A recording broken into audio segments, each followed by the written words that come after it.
কিন্তু বিচার আর সংস্কারের আগে যদি কোনো নির্বাচন হয় তাহলে সেটি আরেকটা ন্যাশনাল ডিজাস্টার হতে পারে, আমরা বিশ্বাস করি।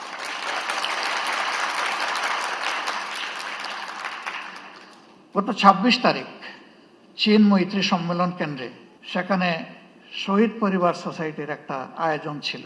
২-৪ জন বক্তব্য রেখেছেন। তাদের প্রত্যেকে অত্যন্ত সিংহের মতো গর্জন করে বলেছেন, বিচার না দেখা পর্যন্ত আমরা কোনো নির্বাচন দেখতে চাই না। তারা বলেছেন যারা জঘন্য অপরাধী তাদের বিচারটা অন্তত ২-৪টা হলেও আমরা নিচ্ছকে দেখতে চাই। বিচারটা যেন শতভাগ ট্রান্সপারেন্ট এবং ন্যায্যতার ভিত্তিতে হয়।